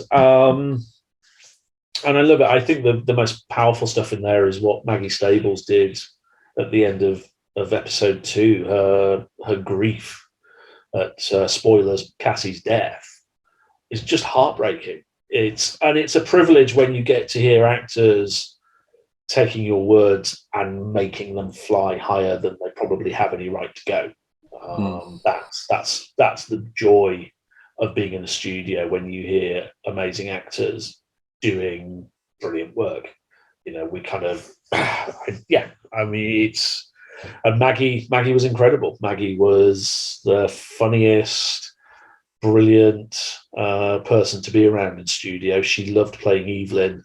We had some lovely times together. We did a couple of conventions together, and it was I mean, I could talk about Maggie for forever, really. I remember during the recording of Project Twilight, she delivered the line about it's not every day a man explodes into your handbag, and observing in the script, she goes, "Oh, it says here that I'm a dotty old bird. How charming!" So no, she was brilliant, and Colin and Maggie together are wonderful. So it was the start of really, really wonderful things. Really, it was interesting listening to Project Twilight a couple of days ago after such a long time away from it, because it was a really, really heavy story, and very different to the type of production we get today. This was a time when Doctor Who wasn't on the television, so was it a case of being able to get away with a little bit more graphic detail than we possibly would these days? I think so, yes. Certainly Project Twilight would not get past Big Finish compliance now, even before it would go to the BBC for approval. It's and I'm not sure we would do a story like that now. It is, I don't think it is gratuitous in places. You know, we were young, we were in our 20s when we wrote it, and I think we were just thinking we were, you know, edgy young guys doing this kind of, you know, oh yeah, we can make it violent, and we were aping on that Sixth Doctor era as well, that season 22. You know, quite graphic. You know, there are certainly, I wouldn't have Nimrod and his expressions of violence towards Cassie. That would be an absolute no-no. We'd find another way of doing that. And that was quite controversial at the time. That has been noted in discussion since. But then we get Church and the Crown, and we have the Doctor being tortured by the Duke of Buckingham in a quite nasty torture device. You just wouldn't do that now. We've got to be aware that Doctor Who is a brand that has a very broad audience, and you could have young kids listening to these audios. You've got to balance that. As Doctor Who's always got to be balanced, I think. But in those days, it was much more of an open field, I think, because the show hadn't come back at that point and it hadn't set itself up as the huge brand it is today. So it is. It's very, very violent. I mean, vampires exploding. That scene in the operating theatre at the beginning where one of the vampires explodes is really nasty, and we have dismembered animals. And again, the scene in the alleyway and the Doctor finding it's not nice, and we certainly wouldn't do that today. I don't think. Not for a Doctor Who audio. No. My notes were my notes were unrelenting. Was how I described there's nothing in it. There's no breathing space at all, which didn't ease up. But I like the blackness. It was good. No, I mean, I think the only moment of levity you really get is the Doctor waxing lyrical about a Chinese takeaway at the beginning. It's one of my favourite scenes from Colin. But no, it is unrelenting. There's lots of nasty things. I mean, again, you wouldn't have an East End vampire gangster getting drunk and smashing his bar up with a baseball bat. It just would not happen now, and I don't think it should happen. I think we've moved on from there. But back then it was different times. That is it's over 20 years ago. Which when you put it in that context, it's quite scary, really. But no, certainly wouldn't write it in that way now. By the time we get to Project Lazarus, you can see that it's becoming an organisation. In hindsight, you look back and you go, this is very, very similar to another organisation that ended up getting a TV show out of it. So do you see the similarities yourself as the writer between The Forge and Torchwood? Yeah, absolutely. But also the Forge in itself is not hugely original. I think, a Black Ops organisation operating behind this veil of secrecy. Some people have drawn parallels between the Forge and the Initiative in Buffy. Is it the Initiative? Again, my memory. I'm 50 years old now. My memory's going. It's the Initiative. Yeah, so I think there's a sense of that you could look at it that all these top secret organisations are much of a muchness. And I think there's an interesting tale to be told when Torchwood meets the Forge, and I would love to do that one day. I'd love to revisit the Forge, and I would love to have Torchwood and the Forge facing off. But I think it's all fair game. I think, top secret organisation, blah, blah, blah. It's all fair game, I think. So you've said it. You're a producer now. So with that behind your belt, perhaps we could potentially get that down the track. One day, who knows? It would be an interesting tale to tell. And I think that you maybe got, there's a three-way face-off between the Forge unit and Torchwood. I think that could be an interesting mix across a box set, of these, an interagency warfare, going really into that espionage kind of genre, I think. But I think, in the Forge novel, Project Valhalla, we do make allusions to the possibility that the Forge may have once been run by Colonel Crichton. We don't name him, I don't think, but we do very, very heavily imply that at the beginning of Project Valhalla, the Forge's director is Colonel Crichton from the Five Doctors. And we just thought that was a little moment, a little homage to link it to the wider Doctor Who universe without linking it to the Doctor Who universe, because it was its own standalone novel with no Doctor Who elements. So I think it's just thinking about the fact we wrote a Forge novel back in the day. That's its, which was great fun, and I'm really proud of Project Valhalla. By the time we get to the end of Project Lazarus now, the Forge gets mentioned throughout Big Finish history in Yes. various stories over the next 10, 12 years. Yes. In various things, either direct stories, companion chronicles, or little Yep. hints here and there throughout. So we had this massive backstory that started with Hex when Hex came along too. So was that all part of the master plan, or did that evolve out of Gary's mind? I think it was part planned, part improvised, I think is the way to look at it. Gary decided at some point that Hex was going to be the son of Cassie. I honestly don't know how that came about, but he just said one day, I'm going to make, Hex, the new companion, is going to be Cassie's son. We're going to put a line in the Harvest. And it's just there. It's just a throwaway line.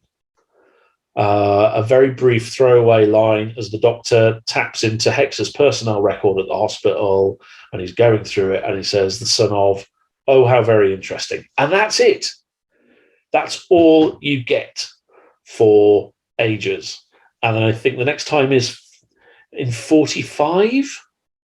There's the Forge story there, where there's a Forge agent who almost tells Hex, because he's under the influence of the truth device, an alien truth device. So it's seeded, it's all there, and then it ties in different tangents, thicker than water, preparations for war. All those stories start to move towards it, and then you get that lovely, lovely scene in Thicker Than Water, where the Seventh Doctor comes to sit and talk to Evelyn and shows him a picture of Hex. And we find out then who he is. And it's a lovely moment and unexpected. I had no idea that scene was going to happen. And so when you're listening to the story as a fan and you get that lovely scene, it's just one of those nice little touches. So it's really gratifying that from the audios we wrote, that it did grow and develop into this wider arc. It's kind of in a lot of ways Big Finish's first adventures into arc-based storytelling across many, many audios. And it was always understood that Cav and I would come back to finish off, the Forge trilogy, I suppose you could call it, the Project trilogy.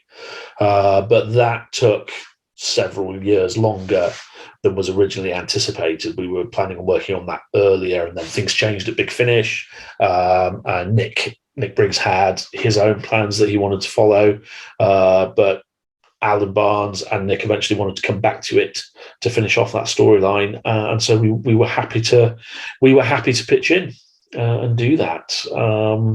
And then we thought that was probably going to be it for the Forge. I'm trying to work out the chronology of when Project Nirvana was written in relation to.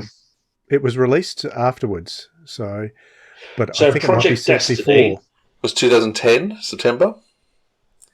And Okay, then Project Nirvana was 2 years later. That's right. So we'd already created Aristides for Project Destiny. Aristides first appears in Project Valhalla, the novel, still available from Big Finish Productions. I would just add, if you want the full Forge story. And so we brought her into Project Destiny. And again, we didn't think we did go back to that character, but she becomes, Lysandra becomes a real driving force of Project Nirvana to explain a lot about her character and these kind of two contrasting sides to her. So Project Nirvana was unexpected, but we were really happy to do it. I'm really happy that the Forge became part of the Gods and Monsters trilogy as well, and the Black and White TARDIS trilogy, which was a great idea, fantastic idea. I think. Really enjoyable to listen to with being a three-hander, because you didn't get that often with the Yes. companion chronicles. So including Sylvester McCoy being. Yeah, it was lovely to have Sylvester in that as well, which made it a little bit different for and also revisiting that, the manipulative side of the Seventh Doctor, of him, putting, Lysandra and Sally into that situation, knowing how it's going to play out and being ready for it. And, he's playing the future. So yes, I mean, I'm probably gabbling a lot and rambling because I'm trying to remember the chronology of things as they happened, really. There was one story that came after that too, which we can't forget, which was A Short Trip. So that was Twilight's End, which was Twilight's End. I listened to that today, read by Beth Chalmers. Boy, she does a fantastic Nimrod. She's great. Beth's great, and she told Cav interviewed her for something, and she told him that it was just a really good story to record. That came about. Ian Farrington. Ian was sitting next to me at All About Soap magazine when he commissioned me for that, because Ian was still looking after the short trips range while he was working at All About Soap. And he said, "Do you want to do a story for Defining Patterns? Do you want to do a Forge story?" And at that point, we didn't think Project Destiny was going to happen. And we did a disservice to Alan Barnes, I think, by going ahead and writing that, because Alan was waiting for the right time to do Project Destiny. We didn't think it was going to happen, and so we thought we want to finish this off in some way. So that's the story that we came up with, of the Doctor arriving at this building in the not far future, but it's certainly not contemporary, when the Forge has become, it's gone into the private sector, and it's become a Tesla or a defense contracting, and it's become an almost monolithic organization. And somewhere at the heart of that is Nimrod, his vampiric nature, and he's become part of the mainframe. He's become part of Oracle, the Forge's computer, and the Doctor is coming to give him a final end. So Twilight's End. We just wanted to finish it off, and I'm really proud of that story. Again, love writing for Seventh Doctor as well. But Alan was a bit cross with us, because he said, "Guys, we're going to do Project Destiny," but we said we didn't think it was going to happen, because it's been a while since. And so we did a real disservice to Alan on that one, of which we owe him a massive apology. But I still think Twilight's End stands up as, even though Nimrod seems to have a final fate in Project Destiny, I think it still works in the chronology. I think you could still do Twilight's End as part of that. So yeah, so getting all these little things where you think the Forge is done, we end up doing something else. I mean, it's been a long time now, and I don't think we'll do it. And there's it's not available anymore, but we did start doing a web comic, which I don't know if you're aware of, called Project Longinus. Yes. Which I wish we'd carried through, but life kind of catches up with you. Project Longinus, with Nimrod looking for the Spear of Destiny, Nimrod and Cassie looking for the Spear of Destiny. And it's one of our great unfinished joint projects, and I wish we'd maybe seen it through. I think we did 2 episodes appeared online, and then I think we lost the thread with the artist that we got on board. He did some great work, I think. And Cav was very much a driving force behind it, as well as he was with a lot of what we did. So so we look back, there is this kind of patchwork history that you could thread together as a whole narrative, I suppose. And we've talked over the years about revisiting it as a non-Doctor Who project, of trying to, what could you do with it as a modern piece of storytelling? But time and life never seems to align for us to be able to do it. We're both so busy with our own projects now that linking up and joining up just doesn't happen very often. I do think a lot of the success of The Forge is the fact that no 2 stories are similar. So the first one is all set in a shady casino in East London. You've got a futuristic one in terms of the companion chronicle. The form keeps changing. You've got the modern hospital one. You've got the one. You've only got one actually at the Forge. So everything just keeps changing all the time. So you're never quite sure what's coming next. And even you've got Nimrod running throughout it. But aside from him, the differences and changes. There's links sometimes, but then sometimes there's not. And I think it's that constant change is why it's so engaging. Yes, I mean, we were very aware of doing that in Project Destiny by changing Nimrod. There had been some criticism in Lazarus that Nimrod was too much of a Bond villain, that he was just a very one note and he was killing people just at a second, he was killing his own staff just at a second's notice, and that he'd become a little bit too cliched a Bond villain. So for Project Destiny, we were very keen to amend that and change it up so he becomes this kind of, suit-wearing director of the Forge. He's become Sir William Aberton. He's dropped the Nimrod code name, which is a code name he gave himself, and becomes William Aberton again. So William Aberton, civil servant. But underneath that veneer, he's still Nimrod, as he proves by the end. And I think Stephen's performance, this is really bad, I can't remember his last name. Stephen Chance, who is brilliant. You see Stephen pop up in all sorts of stuff today. There's an episode, I think it's The Crown, season 1, where he pops up as a civil servant, and he's a superb actor, and I would love to have worked with him again. He's superb. It's like interesting you say that each story is different. We've got urban horror, a bit more of a sci-fi story in Lazarus that steers into the Doctor Who legacy. It was anniversary year. That's why that story happened then, because it was anniversary year as well. There's a chance to do a multi-Doctor in the anniversary year. And Destiny, which is, a bit more horror. Hospital drama? But hospital drama, yes. It's a bit more soapy, actually. In a nice way. It's got a lot of... Yes, and we play around with format there because each episode moves the timeline on. Yes. There is time passes between episodes, Hex working up. And we have Ingrid Oliver. We have Osgood, before Osgood, playing Oracle in that story. So, which I remember, which I kind of think back to, because we went out, at recordings, you frequently go out and have a couple of drinks after a recording, and so we went with Phil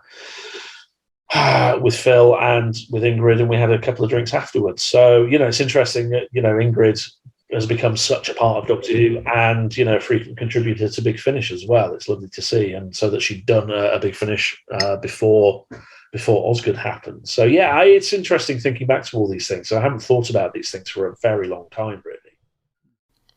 Okay, we're back. Guys, it's been lovely to talk to you about The Forge. I've been wanting to do this for a little while. So thank you very much for coming on, Kenny, and Philip, as always, for chatting about this selection of stories that I think has a major... it's a major dent in Big Finish history, in a good way. And I don't think it should ever be underestimated how powerful this series is.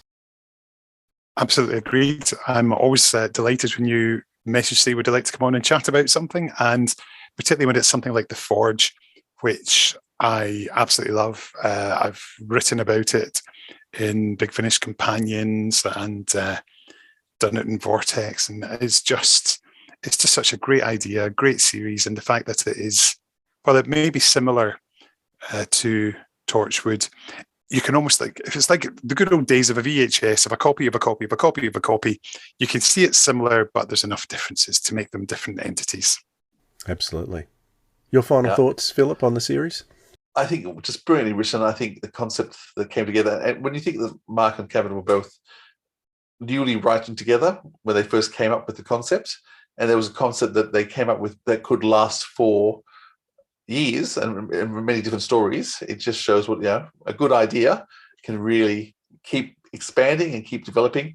And each different story is different. They've all got strong differences. Probably the first two are the most similar, but then they branch out, do new things, and they really allow their cast to shine. And once again, stunning dialogue, clever action scenes, wrapped up with great sound design.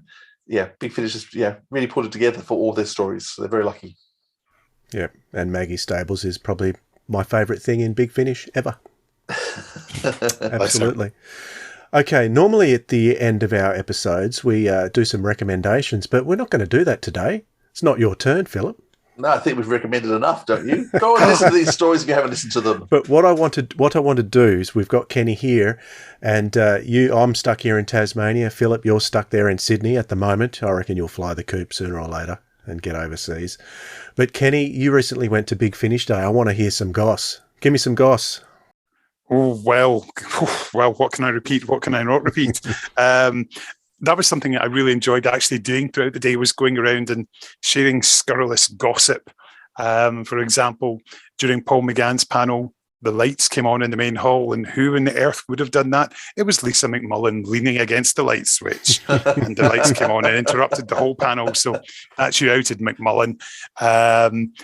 And it was just fantastic, just going around, such a lovely atmosphere. I think the fact that people were able to get out and about again was fantastic. This was the first time I'd been to any sort of fan event, and I think that's like 3 years since the last Big Finish Day that I did. In fact, hang on a second. I've got my souvenir from my last one. So here's one for the viewers at home. Get on YouTube if you haven't. Here we go. I'm holding up this thing that I got here, which amuses me. Tag. Oh, we've seen that before. Tag. That's not the first time you've shown us that. I'm not in the habit of showing it off, Dwayne. So yes, I've got that there, and I keep that on a wall in my home office, which was going to go onto my desk. So by the next time I'm back on, it'll be a completely different room. Do some architectural reconfiguration. So what else can say? Yes, there were loads of people there, thoroughly enjoying themselves. I ended up smuggling biscuits out of the green room for one of the fans who was there, and she was dressed up like the actress Jodie Whittaker, and I was more than happy to be a biscuit smuggler. So give her some Cadbury's chocolate fingers. One of the great things was seeing the guests there, be able to chat with Lou Jameson, and I sat and had a chat with Paul McGann as he was there, and he remembered me from when I'd spoken with him previously in Bo'ness when he'd been up for the Silent Film Festival a few weeks beforehand. And it turns out that he caught COVID when he was in Bo'ness, but thankfully, obviously fully recovered. And it seems I must have been about the only person there who didn't catch it. So that was quite good. And we sat and we chatted about football, soccer for listeners in America, of course. And that's his great love, isn't it? It is. And I did not realise just how much he loves his football and Liverpool Football Club. And he's hopeful that Series 2 of Annika will be commissioned with Nicola Walker. If people want to hear an interesting anecdote about that, then tune into an upcoming episode of Pieces of Eighth, which will be released on the 27th of May, The Truth of Peladon. And Barnaby K shares an amusing story about Paul McGann working with his wife. And yes, if he does come up and do Series 2, it's not yet been commissioned, then we are going to go on a football tour of Glasgow. So I'm going to hang out with Doctor Who for a day. And yes, of course, I'll have my dictaphone going throughout the day and get all the gossip. Very Fantastic. Good. Excellent. Thank you so much. Hopefully we'll get over there. I think Philip might get to Big Finish Day before I do, but you never know. You never know. I'd love to go there. I'm feeling a strong urge to get over the next one. I have a feeling that you'll probably be bringing... I have a feeling you two will probably be bringing recording equipment to probably get pretty much a year's worth of episodes when you're over and do them in person. That would be because that's what I would do. Yeah. It's actually what I did last time I was in the UK. I went everywhere. I was doing a radio show, and everywhere I stopped, I grabbed a musician and sat down with a recorder, got an interview out of it. It was great. Yeah, I'm rather disappointed you didn't ask me for what I've been listening to, because I'd already prepared it, but we'll keep it for next time. All right. No worries. Sorry if about you that, like Kenny. me to come back. Okay. Oh, I think we might have you back. Well, I will anyway. I don't know about Philip, but... Oh, yeah, okay. All right, it's been great, guys. Thanks so much. Thank you, Kenny. Thank you very much for having me. Great to see you as always, Cobbers. No, don't. Just don't. Thanks, Philip. Yeah, thanks, Dwayne. It's been fun. All right. Hey, everyone. We'll catch you next time, guys. This has been the Sirens of Audio, episode 108, Project Forge, with your hosts Philip Edney, Kenny Smith and Dwayne Bunny. Theme music by Joe Kramer. Contact us or check out all our details at sirensofaudio.com. Send us some audio feedback via anchor.fm/sirensofaudio or drop us a line at sirensofaudio@gmail.com. You can also drop a comment on our YouTube channel. We love interacting with you. Thanks for listening, audiophiles. We'll catch you next time.